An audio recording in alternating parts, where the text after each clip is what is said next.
আসসালামু আলাইকুম। JK learning একাডেমিতে আপনাদেরকে স্বাগতম। আজকের ভিডিওতে আমরা শিখব মুক্তিযুদ্ধের 11টি সেক্টরের পরিচিতি, সেক্টরের সীমানা, সেক্টর নাম্বার, সেক্টর প্রধান বা সদর দপ্তর, এই সব কিছু আমরা একটা ভিডিওতে শেখার চেষ্টা করব ইনশাআল্লাহ।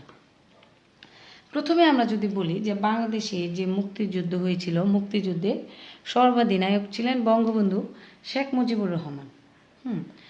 পরবর্তীতে মুক্তিযুদ্ধের সময় যুদ্ধের সুবিধার্থে পুরো বাংলাদেশকে 11টি সেক্টরে ভাগ করা হয়। আর এই 11টি সেক্টরে ভাগ করেন হচ্ছে বাংলাদেশের তৎকালীন প্রধানমন্ত্রী তাজউদ্দিন আহমেদের নির্দেশে জেনারেল আতাউল গনি উসমানী। তিনি হচ্ছে পুরো বাংলাদেশকে 11টি সেক্টর এবং 64টি সাব সেক্টরে বিভক্ত করেন। তাহলে প্রথমেই যদি আমরা 1 নম্বর সেক্টরের কথায় আসি, এই 1 নম্বর এই যে অঞ্চলটা আমরা দেখতে পাচ্ছি এতটুকু হচ্ছে এটা 1 নম্বর সেক্টর। আর এই সেক্টরের অঞ্চলটা যদি আমরা বলি, এটা মূলত হচ্ছে চট্টগ্রাম, পার্বত্য চট্টগ্রাম এবং নোয়াখালী জেলার পূর্বাংশ। আমরা জানি কি এই যে এই পাশটাতে হচ্ছে চট্টগ্রাম, আর পার্বত্য চট্টগ্রাম বলতে আমরা কি বুঝি, যে বান্দরবান, খাগড়াছড়ি এবং রাঙামাটি। এর পাশে হচ্ছে বান্দরবান, খাগড়াছড়ি এবং রাঙামাটি, এই 3টা জেলা হচ্ছে পার্বত্য চট্টগ্রামের অন্তর্গত। তার মানে 1 নম্বর সেক্টরের অঞ্চল কতটুকু বা সীমানা কতটুকু, যে চট্টগ্রাম, পার্বত্য চট্টগ্রাম এবং নোয়াখালী জেলার পূর্বাংশ। আমরা যদি দেখি যে এই 1 নম্বর সেক্টরের সদর দপ্তর কোথায় ছিল, 1 নম্বর সেক্টরের সদর দপ্তর ছিল ভারতের ত্রিপুরা রাজ্যের হরিণা। তাহলে 1 নম্বর সেক্টরের সদর দপ্তর ছিল ত্রিপুরার হরিণাতে। আর এর সেক্টর কমান্ডার বা সেক্টরের প্রধান কে ছিলেন? সেক্টর প্রধান ছিলেন 2 জন, একজন হচ্ছেন মেজর জিয়াউর রহমান, আরেকজন হচ্ছেন মেজর রফিকুল ইসলাম। তাহলে 1 নম্বর সেক্টরের সেক্টর প্রধান কে ছিলেন? মেজর জিয়াউর রহমান এবং মেজর রফিকুল ইসলাম। আর এই 1 নম্বর সেক্টরে সাব সেক্টর ছিল হচ্ছে 5টি। আমরা জানি পুরো বাংলাদেশকে 11টি সেক্টরের আন্ডারে 64টি সাব সেক্টরে ভাগ করা হয়। এর মধ্যে 1 নম্বর সেক্টরে সাব সেক্টর ছিল হচ্ছে 5টি। এরপর যদি আমরা দেখি 2 নম্বর সেক্টর, 1 নম্বর সেক্টরের পাশে কিন্তু এই অঞ্চলটা হচ্ছে 2 নম্বর সেক্টর। এই 2 নম্বর সেক্টরের সীমানা বা অঞ্চল যদি আমরা বলি, এর পাশে হচ্ছে নোয়াখালী, কুমিল্লা, আখাউড়া, ভৈরব, ঢাকা ও ফরিদপুর জেলার পূর্বাংশ। এই অংশটার মধ্যে কিন্তু এর পাশে হচ্ছে নোয়াখালী, কুমিল্লা, তারপর হচ্ছে আখাউড়া, এদিকে হচ্ছে ঢাকা, আর এদিকে হচ্ছে ফরিদপুর। এই নোয়াখালী, কুমিল্লা, আখাউড়া, ভৈরব, ঢাকা এবং ফরিদপুর জেলার পূর্বাংশ মিলে গঠিত হয়েছিল হচ্ছে এই 2 নম্বর সেক্টর। আর এই 2 নম্বর সেক্টরের সদর দপ্তর ছিল ভারতের ত্রিপুরা রাজ্যের আগরতলার মেলাঘরে। কোথায়? আগরতলার মেলাঘরে ছিল এই 2 নম্বর সেক্টরের সদর দপ্তর। এখন আমরা যদি দেখি যে সেক্টর প্রধান অথবা সেক্টর কমান্ডার কারা কারা ছিলেন। 2 নম্বর সেক্টরের সেক্টর কমান্ডার ছিলেন মেজর খালেদ মোশাররফ আর হচ্ছেন major A T M Haider. Sector commander কে ছিলেন? মেজর খালেদ মোশাররফ ও মেজর এটিএম হায়দার। আর এই 2 নং সেক্টরের সাব সেক্টর ছিল হচ্ছে 6টি। কয়টি? 6টি। এরপর আমরা যদি দেখি যে 3 নম্বর সেক্টর, এই যে এই অঞ্চলটা দেখতে পাচ্ছি, এই অঞ্চলটা হচ্ছে 3 নম্বর সেক্টরের আওতাধীন। এখন এই 3 নম্বর সেক্টরের যে জেলাগুলো, একটা হচ্ছে কুমিল্লা, হবিগঞ্জ, কিশোরগঞ্জ ও ঢাকার অংশবিশেষ। এ পাশে আমরা জানি কিশোরগঞ্জ, এদিকে হচ্ছে কুমিল্লা, এদিকে হচ্ছে হবিগঞ্জ, আর এই পাশে হচ্ছে কি ঢাকা। তার মানে 3 নম্বর সেক্টরের অন্তর্ভুক্ত অঞ্চল হচ্ছে কুমিল্লা, হবিগঞ্জ, কিশোরগঞ্জ ও ঢাকার অংশবিশেষ। আর এর সদর দপ্তর ছিল হচ্ছে ভারতের ত্রিপুরার হেজামারাতে। কোথায়? হেজামারাতে, ত্রিপুরার হেজামারাতে। আর এর সেক্টর প্রধান কে ছিলেন? সেক্টর প্রধান ছিলেন মেজর কে এম শফিউল্লাহ আর হচ্ছেন মেজর এ এন নুরুজ্জামান। তাহলে 3 নম্বর সেক্টরের সেক্টর কমান্ডার ছিলেন কে? মেজর কে এম শফিউল্লাহ আর হচ্ছেন মেজর এ এন নুরুজ্জামান। এরপর আমরা যদি দেখি যে 4 নম্বর সেক্টর, এই 4 নম্বর সেক্টরটার সীমানা হচ্ছে সিলেটের পূর্বাঞ্চল। সিলেটের পূর্বাঞ্চল বলতে হচ্ছে এখানে শায়েস্তাগঞ্জ রেল লাইন থেকে পূর্ব এবং উত্তর দিক থেকে সিলেটের ডাউকি সড়ক আমরা যদি বলি, তাহলে সিলেটের পূর্বাঞ্চল ছিল 4 নং সেক্টরের অধীনে। আর এই সেক্টরের সদর দপ্তর কোথায় ছিল? ভারতের আসামপুরে। পরে হচ্ছে আবার করিমগঞ্জের মাসিমপুরে সদর দপ্তর স্থানান্তরিত করা হয়। আর এই 4 নং সেক্টরের সেক্টর কমান্ডার ছিলেন একজন, মেজর চিত্তরঞ্জন দত্ত।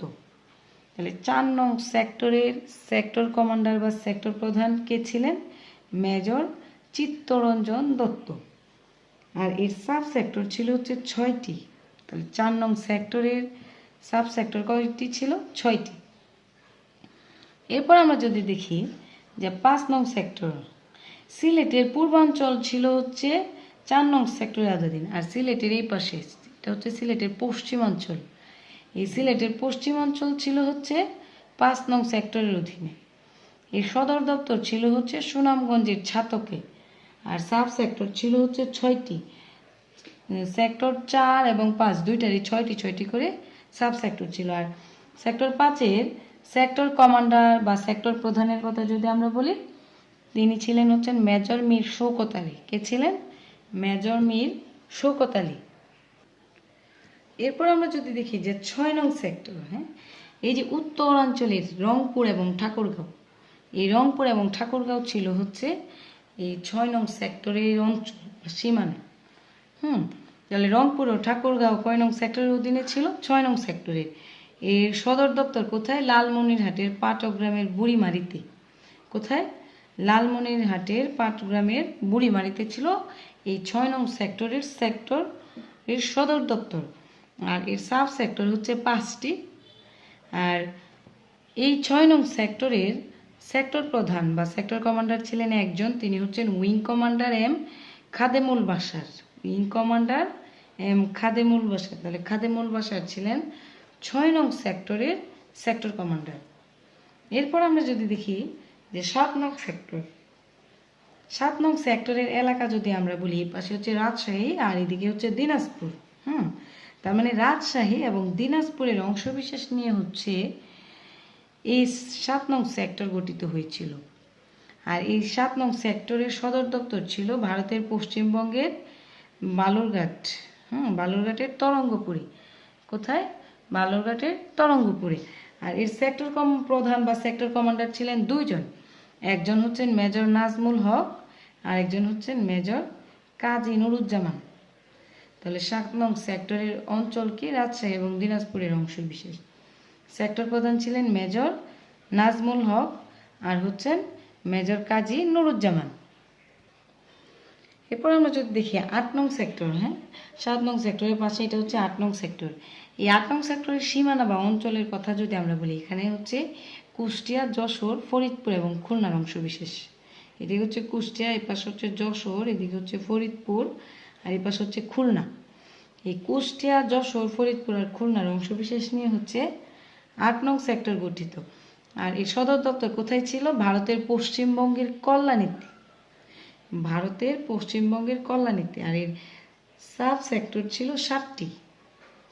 আর এই 8 নং সেক্টরের সেক্টর প্রধান ছিলেন হচ্ছেন মেজর আবু উসমান চৌধুরী আর হচ্ছে মেজর এম এ মঞ্জুর। 8 নং সেক্টরের সেক্টর কমান্ডার কে ছিলেন? যে মেজর আবু উসমান চৌধুরী আর হচ্ছেন মেজর এম এ মঞ্জুর। এরপর আমরা যদি দেখি যে 9 নং সেক্টর, 9 নং সেক্টর হচ্ছে অঞ্চলটা যদি আমরা বলি সাতক্ষীরা ও খুলনার অংশবিশেষ। আর এদিকে হচ্ছে বরিশাল আর পটুয়াখালী। এই সাতক্ষীরা, খুলনা, বরিশাল আর পটুয়াখালী জেলা নিয়ে হচ্ছে এই 9 নং সেক্টর গঠিত। এর সদর দপ্তর ছিল ভারতের বসিরহাটের টাকিতে। আর সেক্টর কমান্ডার ছিলেন দুইজন, একজন হচ্ছেন মেজর এম এ জলিল আর একজন হচ্ছেন মেজর এম এ মঞ্জুর। আর 10 নং সেক্টরের কথা যদি আমরা বলি, 10 নং সেক্টরই হচ্ছে এমন একটা সেক্টর যেটার হচ্ছে নিয়মিত কোনো সেক্টর কমান্ডার ছিল না। আর এই 10 নং সেক্টরটা গঠন করা হয় হচ্ছে 1971 সালের 13ই মে। আর এর আওতাভুক্ত অঞ্চলের কথা যদি আমরা বলি, দেশের অভ্যন্তরীণ যে নদীপথ মানে সমুদ্র অঞ্চল ছিল, এগুলাই ছিল 10 নং সেক্টরের সীমানা। আর এই 10 নং সেক্টরে কোনো নিয়মিত সেক্টর কমান্ডার ছিলেন না। এরপর আমরা যদি দেখি 11 নং সেক্টর, 11 নং সেক্টরের সীমানা হচ্ছে ময়মনসিংহ এবং টাঙ্গাইল। ময়মনসিংহ এবং টাঙ্গাইল জেলা জুড়ে ছিল এই 11 নং সেক্টর। 11 নং সেক্টরের সদর দপ্তর ছিল হচ্ছে ভারতের আসামে। প্রথমে ছিল হচ্ছে ভারতের আসামে, পরবর্তীতে হচ্ছে এই মহেন্দ্রগঞ্জে স্থানান্তরিত করা হয়। আর এটার সাব সেক্টর ছিল হচ্ছে 8টি। আর 11 নং সেক্টরের সেক্টর প্রধান কে ছিলেন? 2জন। একজন হচ্ছেন মেজর এম আবু তাহের, আর একজন হচ্ছে flight lieutenant M Hamidullah. Major M Abu Taher আর হচ্ছেন ফ্লাইট লেফটেন্যান্ট এম হামিদুল্লাহ। তারা ছিলেন হচ্ছেন 11 নং সেক্টরের সেক্টর কমান্ডার। তাহলে এই ছিল হচ্ছে আমাদের মুক্তিযুদ্ধের যে 11টি সেক্টরের পরিচিতি, সেক্টরের সীমানা এবং সেক্টর কমান্ডারগণের নাম। আসসালামু আলাইকুম, ধন্যবাদ সবাইকে।